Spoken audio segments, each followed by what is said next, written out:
Bigfoot. Bigfoot is described as a large, bipedal, ape-like creature reported mainly in dense forests. Typical accounts place its height between 7 and 10 feet, with a broad chest, long arms, and a body covered in dark brown or black hair.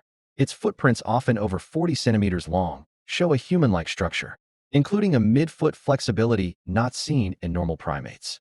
This detail is important because it suggests a form of locomotion different from both humans and known apes, allowing quiet and stable movement over rough terrain. Its behavior is what separates it from undiscovered animals. Bigfoot sightings consistently include three elements: silence, distance, and brief exposure. Witnesses rarely report extended encounters. Instead, they describe seeing it for seconds at most. This suggests intentional avoidance rather than accidental visibility. The creature does not panic when seen. It does not charge or flee in a chaotic way.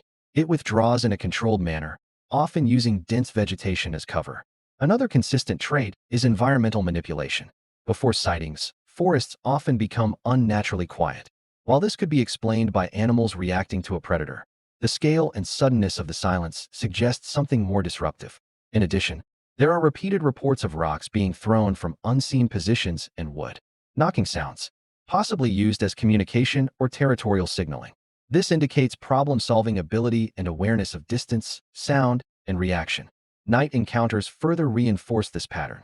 Camps are sometimes approached, but not attacked. Footsteps circle perimeters. Structures are observed. In some cases, objects are moved or taken. The behavior resembles surveillance more than hunting. This suggests intelligence closer to primates or humans than to large predators. The key characteristics of Bigfoot can be summarized as large physical presence, advanced environmental awareness, controlled visibility, and non-aggressive but deliberate interaction. These traits imply a creature that prioritizes observation and concealment over confrontation. The werewolf. The werewolf represents a fundamentally different type of phenomenon because it involves transformation rather than a fixed biological form. Traditionally described as a human turning into a wolf-like creature, modern interpretations focus less on folklore triggers and more on behavioral and physical changes. Accounts of pre-transformation behavior are consistent. Individuals become increasingly isolated, aggressive, and physically restless. Sleep disruption is common, along with heightened sensitivity to sound and movement. This phase suggests neurological or hormonal alteration. The transformation itself, as described in narratives, includes rapid skeletal and muscular distortion. While physically implausible under known biology, the descriptions consistently emphasize loss of human structure and gain of predatory capability. The post-transformation phase is critical. Individuals often have no memory of events, yet physical evidence remains: injuries, environmental damage, and sometimes fatalities. This disconnect between action and memory suggests a separation of consciousness. Whether interpreted as psychological dissociation or external control, the result is the same. The human identity is not in control during the event. The werewolf's behavior during its active state is more aggressive than Bigfoot's, but still not random. Attacks are targeted, often occurring in isolated conditions. The timing is cyclical, frequently linked in folklore to lunar phases, but more broadly understood as periodic activation. This regularity implies an internal or external trigger system rather than spontaneous occurrence. Unlike Bigfoot, which avoids prolonged exposure, the werewolf engages directly with its environment. However, it does not maintain long-term presence. After the event, it returns to a human state, removing visible evidence of its existence except for the aftermath. Core characteristics include dual-state existence, behavioral and physical transformation, episodic activation, and partial or complete memory separation. This suggests a system where identity and form are not fixed, and where control shifts between states. Kraken. The kraken is described as a massive marine entity, typically depicted as a cephalopod-like organism with tentacles capable of enveloping large ships. Unlike Bigfoot or the werewolf, the kraken's defining feature is scale. It operates in an environment where size provides dominance, and its behavior reflects control over that environment. Historical accounts from sailors describe encounters beginning with environmental anomalies. The sea becomes unusually calm, sometimes described as glass-like. This is followed by the appearance of a large shadow beneath the vessel. The shadow tracks the ship's movement, maintaining consistent positioning. This indicates spatial awareness and tracking ability. The attack phase is structured. Tentacles emerge not randomly, but in coordinated movements.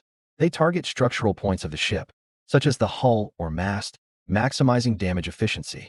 The creature does not rely on speed alone. It uses leverage and pressure. Ships are not merely damaged but fully submerged, often without leaving debris. One important detail is the lack of surface disturbance before emergence. For a creature of such size, remaining undetected until the moment of attack suggests either extreme depth positioning or controlled descent. This implies an understanding of detection thresholds and timing. Unlike surface predators, the kraken does not pursue targets over long distances. It appears to wait for optimal conditions, isolated vessels, calm waters, and minimal external interference. This selective engagement suggests energy conservation and strategic hunting rather than opportunistic behavior. Core traits include extreme size, environmental control, coordinated attack patterns, and selective engagement. The kraken represents dominance through scale combined with calculated action. Skinwalker. The skinwalker differs from the previous three in that it is defined by its ability to change form and imitate other beings.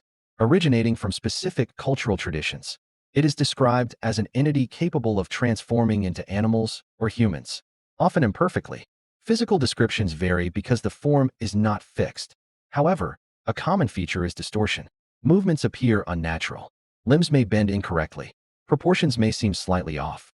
These imperfections are critical because they suggest imitation rather than true transformation.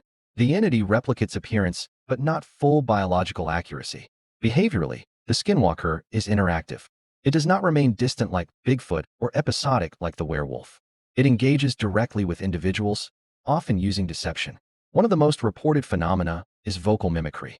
The entity reproduces human voices, including those of known individuals. However, subtle errors in tone, timing, or context reveal the imitation. This ability indicates advanced auditory processing and memory. The entity must hear, store, and reproduce complex sound patterns. More importantly, it uses this ability strategically to lure, confuse, or manipulate. Another key behavior is persistence. The skinwalker may follow individuals, maintain proximity, and observe reactions. It does not rely on immediate attack. Instead, it gathers information. This suggests a learning process where each interaction provides data for future encounters. Unlike the werewolf, which transforms between two states, the skinwalker has multiple possible forms. Unlike Bigfoot, which avoids detection, it allows partial detection. Like the kraken, which dominates through size, it operates through subtlety. Core characteristics include form variability, imperfect imitation, vocal mimicry, and interactive behavior. This suggests a system based on adaptation and information gathering rather than physical dominance. If you like this kind of topics, subscribe.